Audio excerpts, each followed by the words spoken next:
Hola, buenos días, buenas tardes o buenas noches, en dependencia de la hora en que usted pueda conectarse y unirse nuevamente a nosotros para continuar en nuestro canal de YouTube aprendiendo de la palabra de Dios. Les recordamos que estamos en nuestra serie Imaginadores de la Divinidad. Imaginadores de la Divinidad.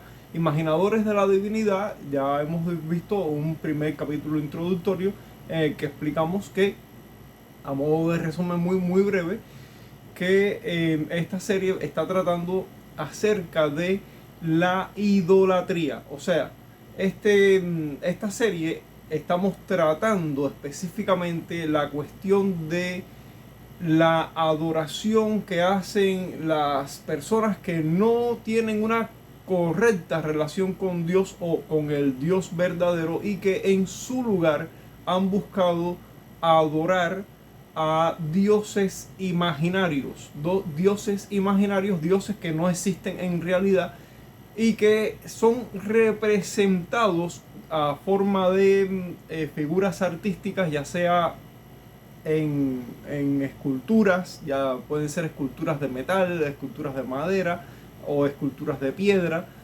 quizás en otros modelos también como dibujos o pinturas, en fin, diversas formas en las que se puede recrear una imagen. Habíamos visto que la palabra imagen, imaginación, como que están muy cercanas, muy relacionadas una con la otra, y que estos dioses son imaginarios y son dioses, o sea, no son dioses de verdad, no son dioses reales, son dioses inexistentes, no son dioses que existen de alguna manera, simplemente son imaginación de hombres que no conocen al Dios verdadero y que sustituyen al Dios verdadero con dioses imaginarios que representan a través de diversas formas artísticas, vamos a decirlo de esa manera. Y a ese tipo de idolatría específicamente es a lo que nos estamos mayormente refiriendo con nuestra serie Imaginadores de la Divinidad. Vimos ese primer capítulo introductorio donde tratamos acerca de la generalidad de la serie. Vimos un primer capítulo ya del contenido de la serie, donde vimos que Dios no puede ser representado con imagen alguna. No hay forma de representar a Dios con una imagen y que esa forma de representación sea adecuada. No hay manera. Además de que Dios lo prohíbe explícitamente. Vimos un segundo capítulo en el que entendimos que Dios, el Dios verdadero, es uno solo y es único. O sea, no existen muchos dioses, no existe una pluralidad de dioses, no existe tal cosa, no existe algo como Dios, como el Dios supremo y dioses menores, no existe tal cosa. Es cierto que sí existen seres espirituales creados por Dios, o sea, ángeles, hasta donde la revelación de la palabra de Dios nos lo revela, nos lo deja conocer. Ángeles que pueden, digamos, categorizarse o catalogarse dentro de distintas categorías. Pudiéramos hablar de ángeles en general, pudiéramos hablar de querubines, pudiéramos hablar de serafines, en fin, son palabras que la Biblia emplea para referirse a estos seres espirituales que son criaturas de Dios igualmente. O sea, no son dioses o dioses menores, nada de eso. Dios como Dios, o sea, Dios en ese concepto de el ser de Dios es uno y es único. No existe nadie, o sea, no existe ningún otro Dios fuera o aparte del Dios verdadero. Eso lo vimos en el capítulo segundo. Y es un apunte importante porque los que practican la idolatría pues adoran dioses imaginarios, distintos tipos de dioses y dioses en distintas categorías, etcétera, etcétera. Pero no existe ningún Dios fuera del Dios verdadero. Eso lo vimos, digamos que ampliamente en el capítulo segundo. Hoy vamos a ver un tercer capítulo que es Dios no comparte su gloria con los ídolos. La gloria de Dios le pertenece a Él solamente y los ídolos son carentes carentes de toda gloria. No poseen gloria alguna. Y Dios no comparte la suya con esas figuras. O sea, no hay manera que tú puedas hacer una representación escultórica o en pintura o de alguna manera de lo que tú consideres que sería Dios o que sería la divinidad, y que tú esperes que Dios comparta algo de su gloria con esa creación tuya. Eso no va a suceder, no va a pasar. Dios no comparte su gloria con los ídolos. Vamos a leer ahí la palabra de Dios en Isaías 42:8, también en Isaías 45 del 20 al 25, y un pasaje también de Jeremías. Más adelante vamos a ver ese otro. Dice Isaías 42:8: Yo Jehová, este es mi nombre. Yo Jehová, este es mi nombre. Y a otro no daré mi gloria. Y a otro no daré mi gloria, ni mi alabanza a esculturas.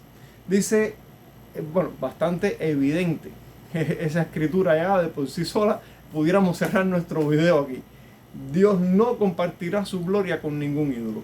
Pero vamos a ver otro pasaje, Isaías 45 del 20 al 25. Dice ahí: Reuníos y venid, juntaos todos los sobrevivientes de entre las naciones.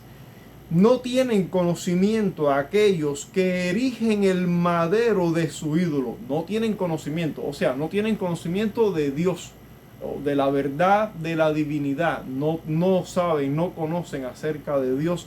Si conocieran acerca de Dios, no erigirían un madero y tratarían de hacer una imagen tallada de lo que ellos considerarían que sería Dios o un Dios, si conocieran a Dios, al Dios verdadero. No tienen conocimiento a aquellos que erigen el madero de su ídolo, y los que ruegan a un Dios que no salva, y los que ruegan, los que elevan sus oraciones, sus súplicas, sus peticiones, sus plegarias a un Dios imaginario que no tiene poder para salvar. No tienen conocimiento. Dice el verso 21: Proclamad y hacedlos acercarse, y entren todos en consulta. ¿Quién hizo oír esto desde el principio y lo tiene dicho desde entonces, sino yo, Jehová? Y no hay más Dios que yo. O sea, una reafirmación de lo que ya vimos en el capítulo anterior. No hay más Dios que yo. No existe otro Dios aparte del Dios de Jehová Dios. No existe otro Dios. Dios justo y salvador. Ningún otro, o sea, ningún otro Dios fuera de mí. Mirad a mí, dice Jehová, mirad a mí y sed salvos todos los términos de la tierra, porque yo soy Dios y no hay más. Yo soy Dios y no hay más. O sea, miren al Dios verdadero, busquen al Dios verdadero, porque fuera del Dios verdadero no existe ningún otro Dios. No existe ningún otro. Nadie más puede salvar, porque solo el Dios verdadero puede hacerlo. Y no hay más. Fuera de mí. Mirad a mí, sed salvos todos los términos de la tierra, porque yo soy Dios y no hay más. No te vayas. Y no hay más. Por mí mismo hice juramento, de mi boca salió palabra en justicia y no será revocada. Que a mí se doblará toda rodilla y jurará toda lengua, y se dirá de mí: ciertamente en Jehová está la justicia y la fuerza. A él vendrán, y todos los que contra él se enardecen serán avergonzados. En Jehová será justificada y se gloriará toda la descendencia de Israel. En Jehová será justificada y se gloriará toda la descendencia de Israel. Vamos a entender algo aquí. Un segundo.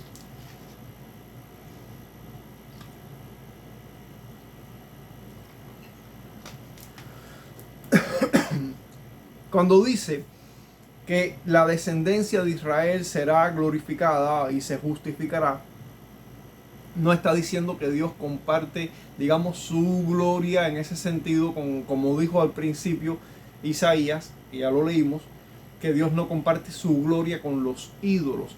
O sea, ¿quiénes serán glorificados? La descendencia del pueblo de Dios. Entiéndase que cuando Isaías está escribiendo estas palabras a sus oyentes originales, disculpen, era el pueblo de Israel.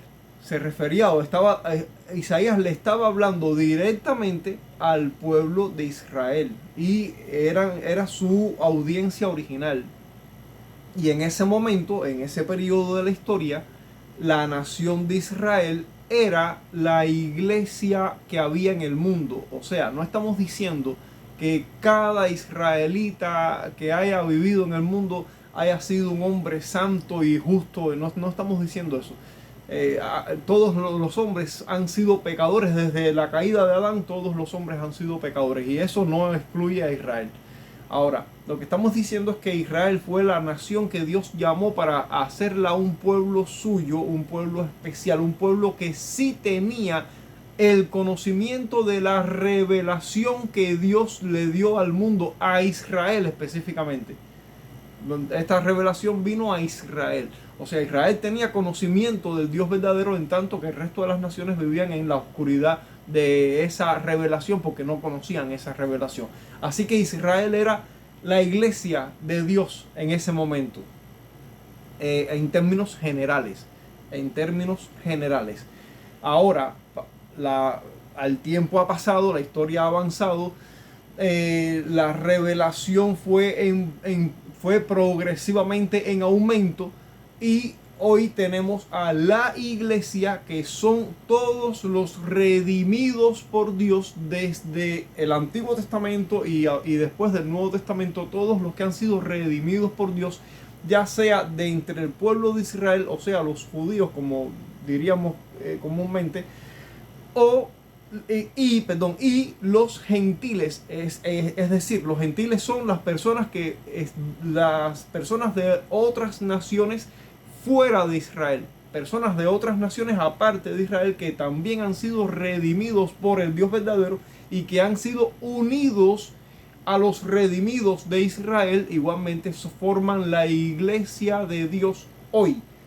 Ahora, cuando el profeta, en este caso el profeta Isaías, está diciendo en Jehová será justificada, está hablando de la justificación, de la salvación, del perdón de los pecados, y se gloriará, o sea, la gloria que finalmente nos espera, la gloria que nos espera. No significa que a Dios se le vaya a restar gloria, o no significa para nada que vamos a tomar, como decir, de la gloria de Dios para nosotros ser como adorables también. No se refiere a eso. Seremos glorificados porque pasaremos a vivir con Dios en su gloria, y por supuesto pues todo lo que habita en la presencia de Dios será glorioso, y su pueblo pues también pasará por ese proceso, por la parte desde la justificación hasta la glorificación.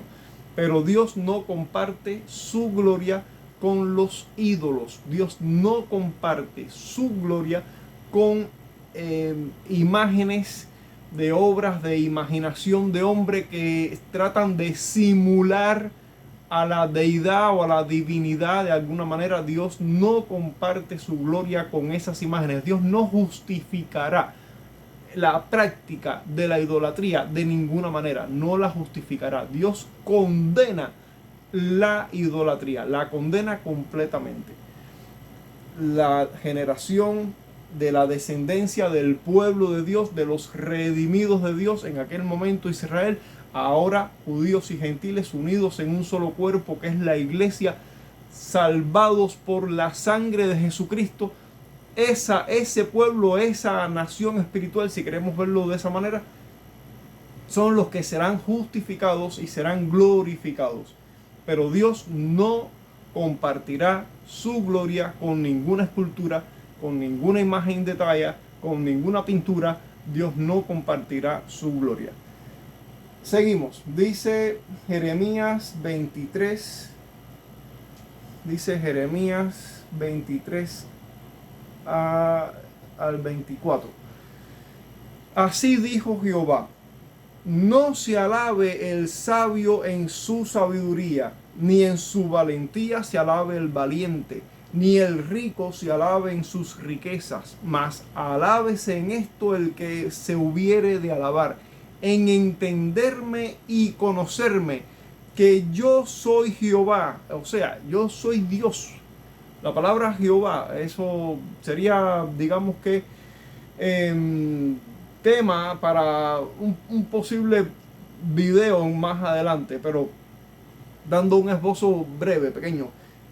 El origen del nombre de Dios, cuando Dios se le revela a Moisés en el episodio de la zarza ardiendo. Moisés vio una zarza. Una zarza es un arbusto del desierto, común en el desierto, y que era común producto del calor intenso que se produce en el desierto, que estos árboles en un ambiente muy seco pues se prendieran, cogieran candela, se quemaran. Eso era algo común, no era algo extraño.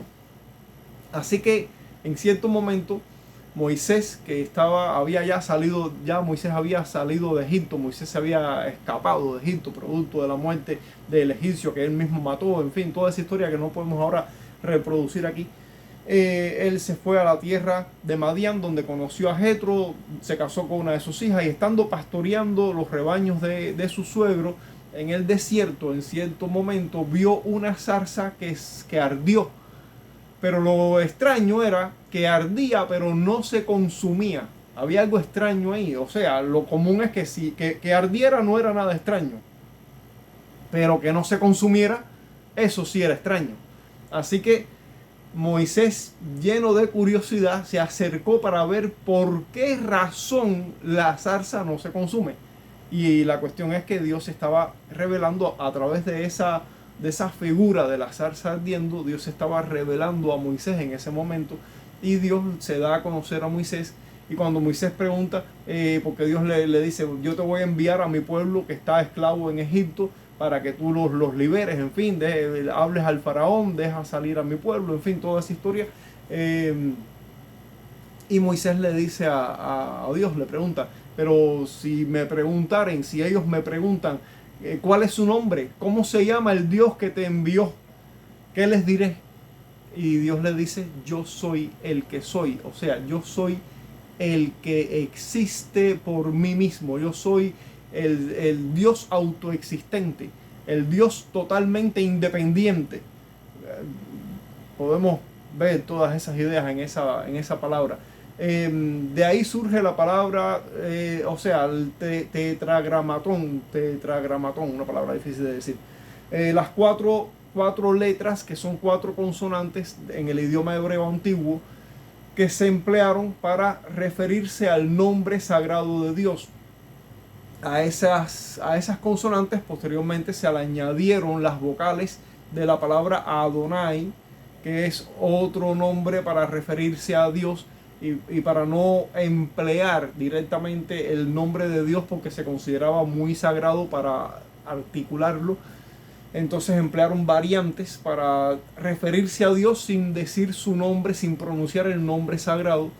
Y sale la palabra Jehová cuando se utilizan las vocales de Adonai con las letras del tetragramatón. O sea, aparece esta variable que llega a nosotros en castellano como Jehová. Ok, esta es una historia muy resumida, pero se refiere al nombre de ese ser divino, el nombre de ese ser divino que es autoexistente por sí mismo, que tiene el poder de existir por su propia cuenta, por sí mismo, que no es dependiente de nada ajeno a él. Es un gran misterio, pero es parte de los atributos de Dios, la aceidad de Dios, o sea, la total independencia de Dios. Así que cuando Dios dice: yo soy Jehová, tenemos que darnos cuenta que el origen de ese nombre tiene mucho que ver con una característica propia de la naturaleza divina, que es la aceidad, o sea, la total independencia de Dios del resto de la creación. Dios no depende absolutamente de nada que haya en la creación. Entonces, cuando él dice yo soy Jehová, lo que está diciendo propiamente es yo soy ese ser que existe por sí mismo y que tiene el poder para ser independiente de todo y que tiene el poder para haber creado todo lo que existe. O sea, yo soy Dios. Es lo que está diciendo ese texto. Yo soy Dios. Cada vez que se pronuncia el nombre Jehová, se está refiriendo a un ser que es Dios por naturaleza. Eso es lo que está queriendo decir. Que se alabe en esto el que se tenga que alabar, en entenderme y conocerme, que yo soy Jehová, que hago misericordia, juicio y justicia en la tierra, porque estas cosas quiero, dice Jehová. Si tuviéramos que expresar en una sola palabra qué es lo que hace a Dios alguien tan sublime por sobre toda la creación, diríamos que esa palabra es gloria. Gloria.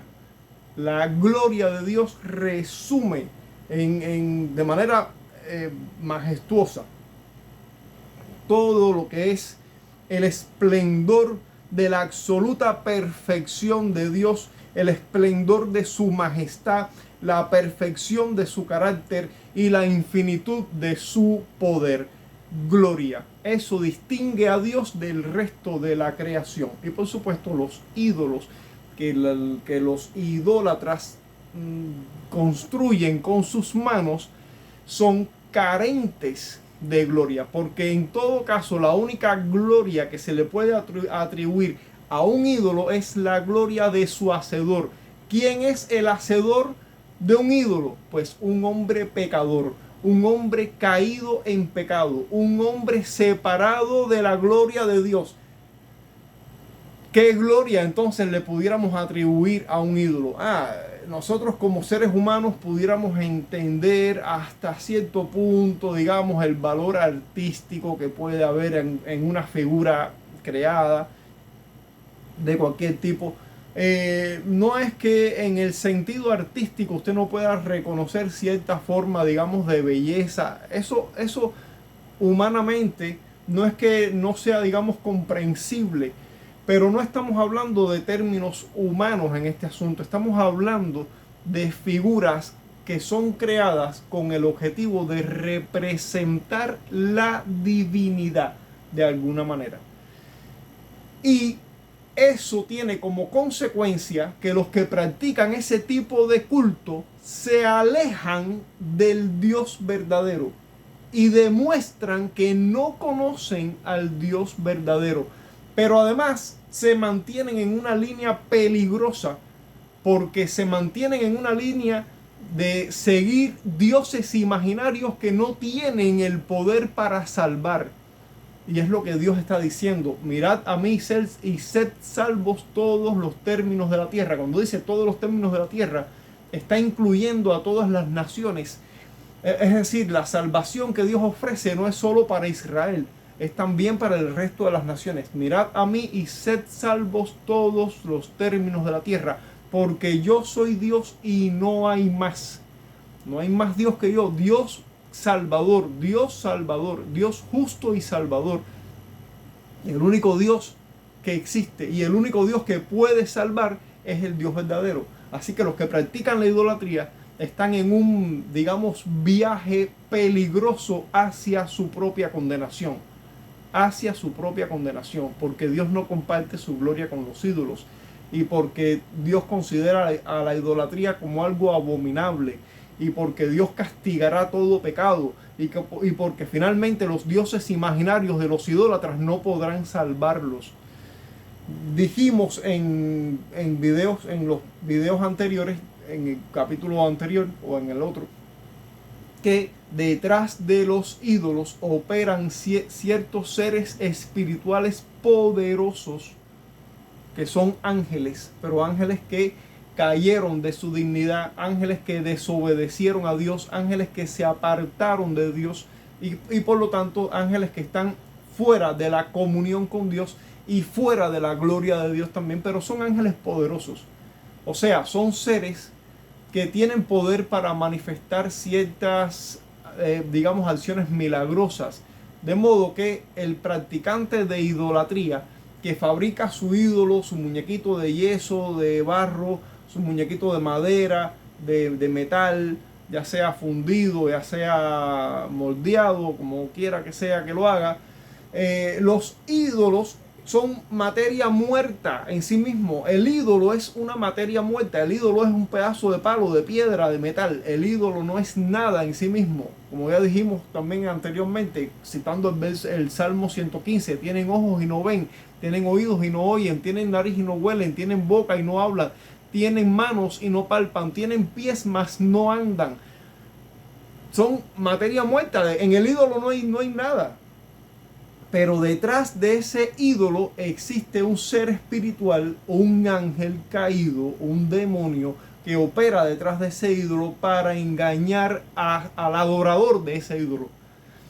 Si ese ángel, ese demonio, para mantener a esa persona engañada en su estilo de culto, tiene que mostrarle cierta manifestación o tiene que proveerle de cierta experiencia de poder, ese ángel lo hará. ¿Qué necesitas? ¿Una sanidad de una enfermedad? Ese ángel podría sanarte. ¿Qué necesitas? Salir de una situación de depresión económica. Ese ángel puede prosperarte. ¿Qué necesitas?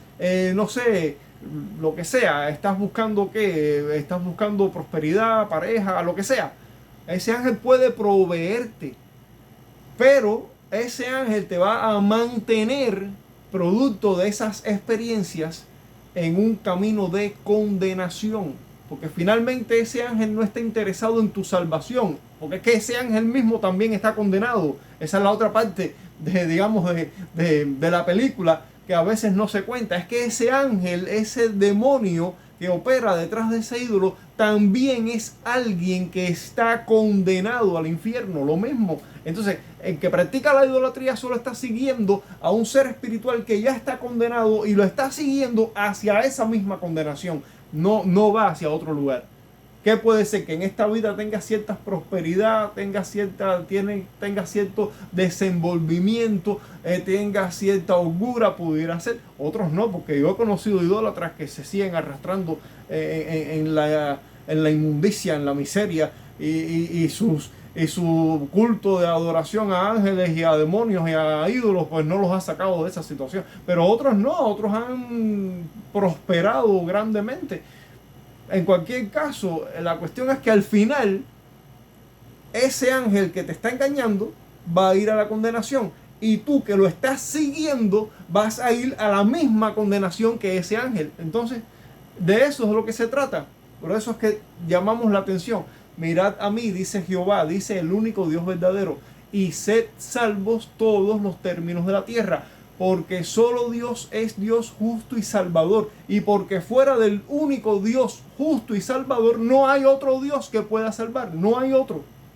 Esa es la cuestión. Por eso es que Dios abomina la idolatría, por eso es que Dios aborrece la idolatría, por eso es que Dios se expresa con órdenes explícitas de no practicar la idolatría, porque ninguno de esos dioses imaginarios puede salvarte.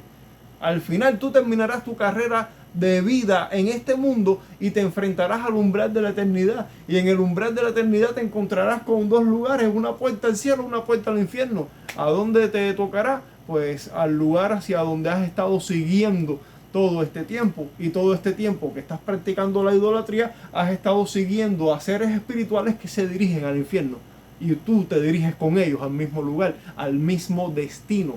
Y de eso se trata esta serie, de que tú entiendas que tienes que liberarte de esa condenación que te espera con toda seguridad si no te arrepientes de ese pecado.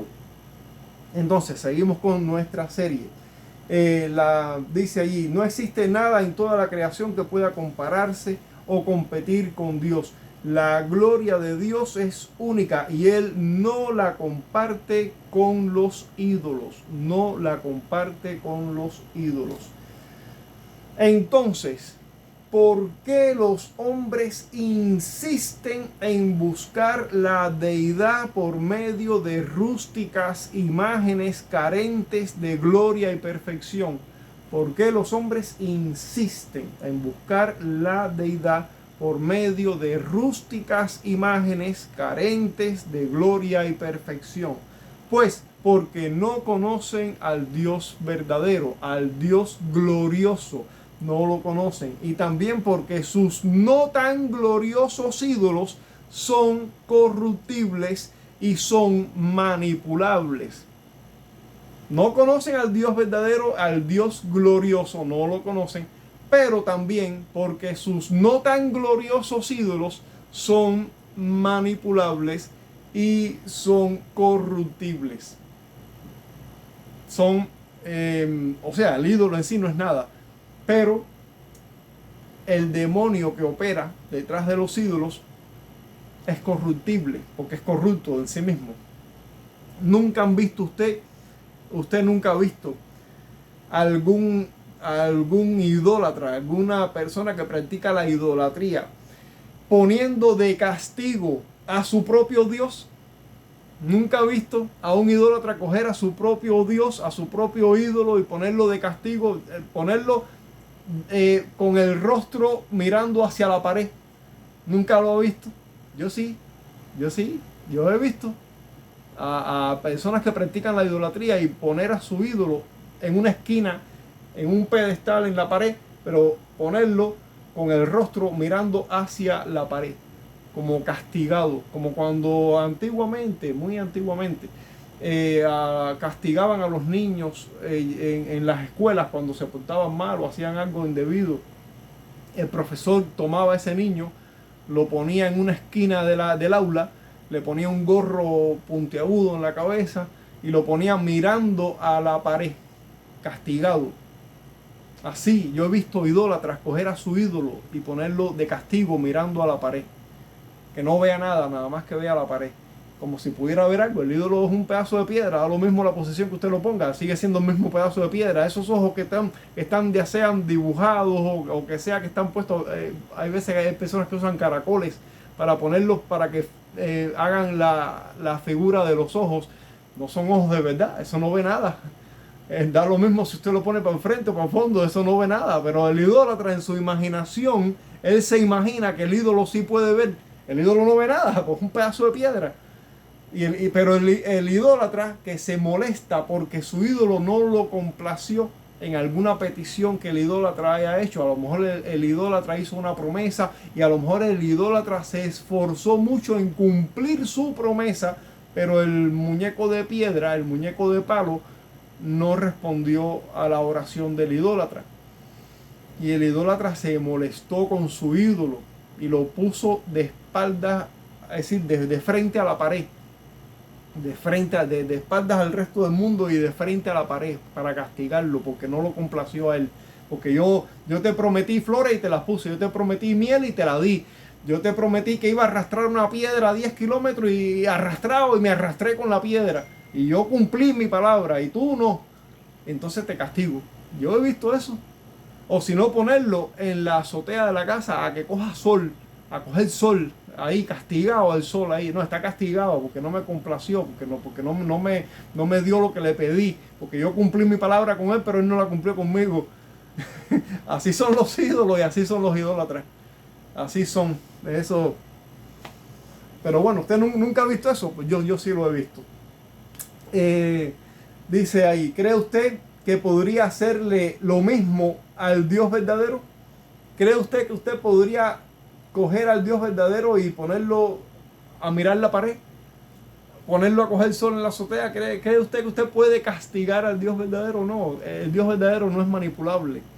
El Dios verdadero no es manipulable. Una de las razones por las que los idólatras prefieren la idolatría es porque pueden negociar con sus dioses. Sus dioses son manipulables, pero el Dios verdadero no es manipulable. Entonces muchas veces el idólatra no solamente no va al Dios verdadero por cuestiones de conocimiento, sino por cuestiones de que sabe de que con el Dios verdadero no se puede negociar. No se puede negociar con el Dios verdadero. El Dios verdadero es rey, es soberano. El Dios verdadero manda, exige, demanda, y claro que es bondadoso, es misericordioso, es bueno, es justo. El Dios verdadero otorga favores, hace misericordias, pero el Dios verdadero no negocia. no negocia, no hay negociación. El Dios verdadero manda y es así y ya. Y si entras por la canal, bien, pero si no entras por la canal, pues no hay arreglo, pero no hay negociación. No hay negociación con el Dios verdadero. Y a eso le temen los idólatras, a no poder negociar, a no poder negociar. Pero sus ídolos son manipulables. Por eso es que lo prefieren sus ídolos. Indaguemos un poco en la naturaleza de la gloria de Dios y veremos cuán superior es el verdadero Dios y cómo ninguna imagen, por artística, por hermosa artísticamente que sea, puede representar adecuadamente la gloria del ser de Dios, o sea, la gloria del Dios verdadero. Es cierto que el hombre no puede llegar a una comprensión absoluta de la persona de Dios. O sea, Dios es incomprensible. Hay pasajes en la Biblia que nos dejan ver claramente que hay cosas de Dios que nunca podremos conocer. Hay cosas de Dios que siempre permanecerán en misterio para nosotros. En ese sentido, Dios es incomprensible. Pero eso no significa que no podamos obtener ningún conocimiento de Dios. Ese es el otro extremo. El hecho de que no podamos tener un conocimiento absoluto y perfecto de Dios no significa que no podamos tener de Dios ningún conocimiento. Sí podemos tener de Dios cierto conocimiento. Y ese conocimiento, aunque es limitado, es bueno porque es un conocimiento correcto. Es un conocimiento que está basado en la autorrevelación de Dios. O sea, Dios se ha revelado. Dios se ha dado a conocer con un límite. Porque nosotros somos criaturas finitas y solo podemos, digamos, absorber X cantidad de esa revelación. No podemos absorber más allá. Por lo tanto, Dios nos da la revelación necesaria. Es limitada, pero es correcta porque es la revelación que el propio Dios ha dado de sí mismo. Por lo tanto, podemos tener la tranquilidad de que aunque nuestro conocimiento de Dios no es absoluto, no es un problema, porque tenemos de Dios todo el conocimiento necesario para tener con Él una correcta relación, para tener con Dios una correcta relación. Por lo tanto, volvemos al profeta Jeremías cuando dice: no se alabe el valiente, no se alabe el rico, alábese en esto el que se tenga que alabar, en entenderme y conocerme, que solo yo soy Dios, Dios justo y salvador, solo yo soy Jehová Dios, no hay dioses fuera de mí, no hay ningún otro Dios fuera de mí. Nuestro conocimiento de Dios proviene de lo que se conoce como revelación especial. Hay otra revelación que es la revelación natural, o sea, la revelación general, la revelación que usted puede encontrar en la naturaleza, o sea, en la creación. La Biblia en el Salmo 8 dice: los cielos cuentan la gloria de Dios. O sea, usted mira la creación y usted puede darse cuenta de que Dios es real y de que Dios está presente, porque esta creación no pudo haber llegado de la nada. Definitivamente Dios tiene que estar ahí y no solamente que Dios se muestra la evidencia de su ser o la evidencia de su realidad a través de las cosas que Dios mismo ha hecho, sino que muestran ciertos elementos de la persona o del ser de Dios. Dios tiene que ser sabio, Dios tiene que ser un ser inteligente, porque solamente un ser inteligente podría hacer esta creación. Es ser un ser sin inteligencia no podría hacerla. Dios es inteligente, Dios es poderoso, porque ¿qué ser podría hacer esta creación si no fuera poderoso? En fin, Dios es inmenso, porque si usted ve lo grande de esta creación, pues usted puede darse cuenta de que Dios tiene que ser inmenso, porque cuán grande tiene que ser el ser que creó la inmensidad de esta creación. Pues definitivamente son elementos de, digamos, argumentos que la revelación general en la naturaleza puede brindarle. Pero Dios no solo nos dejó esa revelación natural, sino que nos dejó lo que se conoce como revelación especial. Dios se ha revelado de manera especial en las páginas de la Biblia, de la Biblia y en la persona de Jesucristo. En la persona de Jesucristo Dios se hizo hombre. Dios mismo tomó nuestro lugar aquí en la humanidad, pero Dios se presentó entre nosotros. Dios se hizo conocer y vino incluso a habitar en medio nuestro. Dios se reveló personalmente en las páginas de la Escritura y en la persona de Jesucristo. Ahora, en esa revelación especial que tenemos, digamos, específicamente en las páginas de la Escritura, tenemos algunos elementos del conocimiento de este Dios. ¿Quién es Dios? ¿Cómo es Él?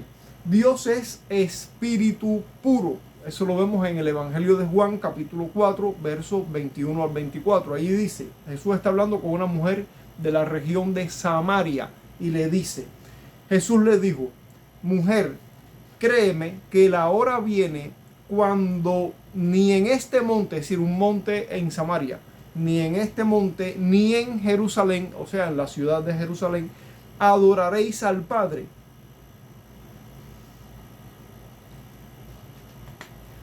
Vosotros, o sea, los samaritanos, vosotros adoráis lo que no sabéis.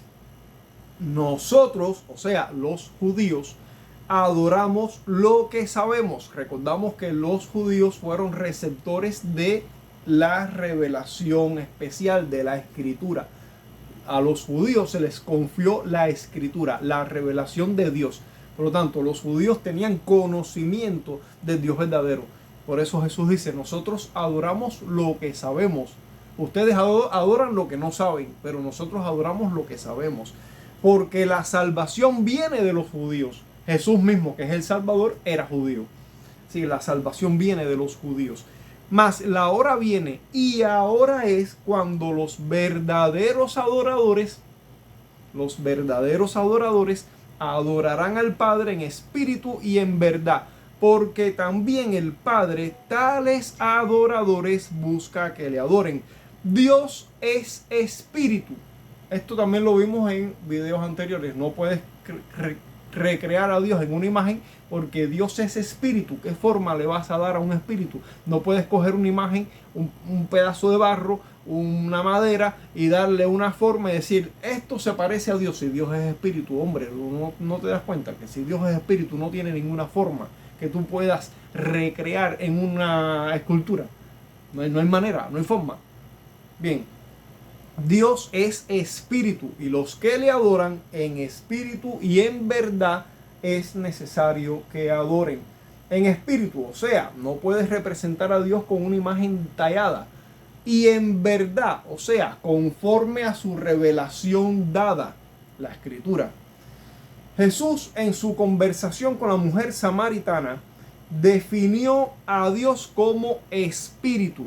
Y todas aquellas cualidades que pertenecen a un ser perfecto se encuentran en Él, o sea, en Dios.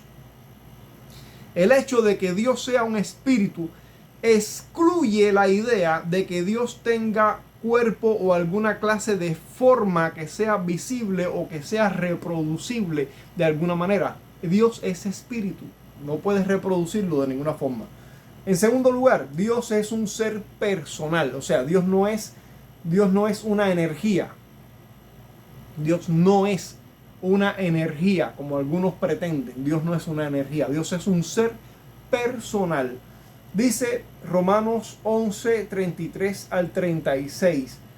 Oh profundidad de las riquezas y de la sabiduría, de la ciencia, o sea, del conocimiento de Dios. Cuán insondables son sus juicios e inescrutables sus caminos. Insondables, para los que no están familiarizados con esa palabra, eso viene de una palabra, de un término marinero, un término que usaban los marineros. En los marineros, para saber la profundidad del mar en la que ellos se encontraban, ellos usaban una cuerda que cada cierto tramo tenía un nudo. O sea, digamos, no sé exactamente cuál es el tramo exacto, vamos a decir como ejemplo, cada 1 metro tiene un nudo. Ahora, cada uno de esa distancia se conoce como brazas. Y la cuerda, en general, toda la cuerda en general se conoce como sonda. Así que cuando el marinero lanza la sonda al mar y pasa un nudo, 2 nudos, 3 nudos, 4 nudos, 7 nudos, 20 nudos. Dice, tenemos 20 nudos de profundidad. Cada sonda pasa, cada tramo. Dice, tenemos 20 nudos de profundidad. Y eso se llama sondear. Por eso se llama así, sondear. Está sondeando. Y dice el apóstol Pablo. Dice el apóstol Pablo en su carta a los Romanos. Cuán insondables. O sea, no se puede medir la profundidad. No hay forma de medir la profundidad del conocimiento, de la ciencia, del ser de Dios, de la inteligencia de Dios. No se puede medir. Cuán insondables son tus juicios e inescrutables tus caminos. O sea, inescrutable es como cuando usted está escudriñando, usted está... el escrutinio significa el estudio. Usted está estudiando, usted está analizando algo. Eso es escrutinio. Cuán inescrutable. O sea, no se puede analizar, no se puede usar nuestra razón para decir, no se puede usar para descubrir los misterios de Dios, a menos que Dios lo revele. A menos que Dios lo revele. Están ocultos de nosotros. No tenemos medios para el escrutinio, para el análisis, para el estudio. No tenemos para la investigación. No tenemos medios para eso. Dios tiene que revelarse. Dios tiene que develar. O sea, Dios tiene que quitar el velo. El velo que oculta de nosotros toda la majestad de su ser. Dios tiene que develar. Develar significa eso, retirar el velo, hacer visible lo invisible. Nosotros no tenemos manera. Cuán insondables son tus juicios, inescrutables tus caminos. Porque ¿quién entendió la mente del Señor? ¿O quién fue su consejero? ¿O quién le dio a él primero para que le fuese recompensado? Porque de él y por él y para él son todas las cosas. A él sea la gloria por los siglos de los siglos. Dios es un ser inteligente. Este texto, este pasaje nos está mostrando la inteligencia de Dios. Y su inteligencia también está vinculada con la moral. Dios es moral, Dios es inteligente. Dios posee personalidad. Dios es un ser razonable y con voluntad libre. Algunas religiones niegan la personalidad de Dios, lo conciben o quieren concebir a Dios como una mera energía. Dios es energía, no, Dios no es energía. Dios es poderoso, pero no es una energía. Dios es un ser razonable, Dios es un ser inteligente, Dios es un ser moral, por lo tanto Dios es un ser personal. Dios es un ser personal. No decimos Dios es una persona, porque en el ser de Dios coexisten 3 personas, que es lo que se conoce como doctrina de la Trinidad. Pero eso es asunto para otra serie, para otro video, para otros estudios, no para este momento. Ahora, si decimos Dios es un ser personal, no es algo impersonal como una energía. Dios es un ser personal. Sin embargo, el Dios de la Biblia es un ser personal que se comunica con los hombres y en quien los hombres pueden confiar. Usted no puede confiar en una energía, pero sí puede confiar en una persona. Es así. Dios es un ser personal. El Dios de la Biblia es alguien, no es algo, es alguien que conoce y comprende nuestras experiencias, que nos ayuda en nuestras dificultades, que otorga su gracia para bendición de nuestras almas. Dios se reveló personalmente en Jesucristo, en la persona de Jesucristo. Ahora, Dios posee atributos únicos. Dios posee atributos únicos. Dios es eterno. Por ejemplo, se lo vemos ahí en Deuteronomio 33:27, en Hebreos 9:14. Dios es omnipotente. Lo vemos en el Salmo 115:3. Dios es omnisciente, o sea, Dios todo lo sabe. Omnipotente significa que todo lo puede. Lo vemos en el Salmo 147:5. Dios es omnipresente, lo vemos allí en Deuteronomio 4:39. Dios es inmutable, lo vemos en Malaquías capítulo 3, verso 6. Hay otros tantos pasajes que también muestran estos atributos, pero por cuestión del tiempo que ya nos ha tomado un poquito más de lo que yo esperaba, no podemos alargarlo más. Pero puede ir a una concordancia. Si usted no es creyente y no tiene una Biblia, pues puede acercarse a una iglesia. A cualquier iglesia le pueden proporcionar una Biblia, y preferiblemente una Biblia que contenga una concordancia breve al final. Y usted puede buscar estas palabras: omnipotente, omnisciente, omnipresente, inmutable, y usted verá. O si no encuentra una Biblia con concordancia, puede acercarse a cualquier creyente, a cualquier cristiano que tenga esta Biblia, o que le pueda facilitar, o que pueda tener con usted una conversación y aclararle estas cosas. Ningún ídolo podrá jamás representar la majestad y la personalidad y la gloria del Dios único y verdadero. Ningún ídolo podrá jamás representar estas cualidades gloriosas del único Dios verdadero. Ningún ídolo puede manifestar, por más que se esfuercen sus artistas en hacerlo sublime, su ídolo es un objeto carente de gloria.